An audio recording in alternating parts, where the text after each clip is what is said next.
Un pavimento asfáltico está compuesto típicamente por capas asfálticas de distintos espesores y capas granulares que conforman la base y la subbase donde se sostiene la carpeta de rodado.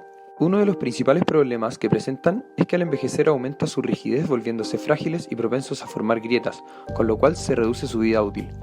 Una solución para este problema es calentar el asfalto para que el material asfáltico comience a comportarse como un fluido newtoniano y pueda sellar sus grietas de manera autónoma. Sin embargo, estas temperaturas son difíciles de alcanzar de manera natural, por lo que se utilizan métodos como la aplicación de calor por inducción. Para esta solución se incorporan fibras conductoras eléctricas a la mezcla asfáltica. Estas poseen largos menores a 7 mm y diámetros de 0,012 mm y típicamente son virutas de acero que al agregarse aumentan la conductividad eléctrica del asfalto. Se utilizan bobinas a través de las cuales se hace circular una corriente eléctrica y estas, obedeciendo a las leyes de Maxwell, generan un campo electromagnético el cual logra inducir una corriente en las fibras repartidas a través del asfalto, las cuales, por el efecto Joule, liberan calor, actuando como fuente de calor. Así, se aumenta la temperatura dependiendo de las propiedades geométricas y físicas de la bobina y de la intensidad de corriente que se haga circular.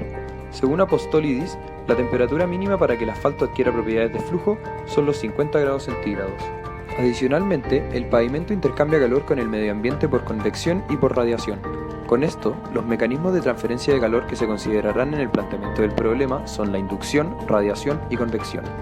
Es importante notar que la temperatura puede variar con la profundidad del asfalto, con lo cual podría ocurrir que no toda la capa asfáltica puede iniciar la autorreparación al no alcanzar los 50 grados Celsius. Para esto, nos planteamos la hipótesis de que es posible modelar de manera precisa la temperatura en todo el espesor del asfalto durante la inducción a través del método de elementos finitos. El problema consiste en primero determinar el campo electromagnético generado por la bobina. Con esto, se procede a calcular numéricamente las fuentes de calor que gobiernan el modelo, para así poder determinar la distribución de temperatura en el pavimento. El problema de inducción se plantea como un problema fuerte según la siguiente ecuación y condición de borde. Se busca encontrar el vector magnético en todo el dominio del problema, es decir, en la bobina y el cuerpo del pavimento. Este problema se puede resolver mediante elementos finitos a partir de una matriz de rigidez, inductividad y el vector de fuerzas equivalentes. Conociendo el vector magnético, se procede a plantear el problema estacionario de transferencia de calor con los mecanismos de transferencia mencionados anteriormente. Se consideró 25 grados Celsius como temperatura inicial del asfalto y una temperatura del aire de 15 grados Celsius. El calor generado o liberado por convección, radiación e inducción se calculan según estas fórmulas encontradas en la literatura. Conociendo esto, se puede formular el problema de elementos finitos dinámico a partir de las matrices de masa, rigidez y el vector de fuerzas equivalentes. Para resolver este sistema de ecuaciones, se utilizó el método explícito de integración numérica. El pavimento modelado corresponde a uno compuesto por una capa asfáltica de 20 centímetros, una granular de 40 centímetros y un ancho de 1 metro. Se agregaron dos espiras inductoras cuadradas de 10 centímetros de lado, separadas a una distancia de 25 centímetros del borde del asfalto. La malla consiste en 6.357 elementos triangulares de primer orden, es decir, cada uno con 3 nodos con 1 grado de libertad. Se utilizó una malla con elementos de lado 2 centímetros para el suelo y la espira, mientras que para el asfalto los elementos se hicieron con 1 centímetro por lado. Se obtuvo como resultados una magnitud del vector magnético como se observa en la figura izquierda y una potencia de la fuente inductora distribuida como se muestra en la figura derecha.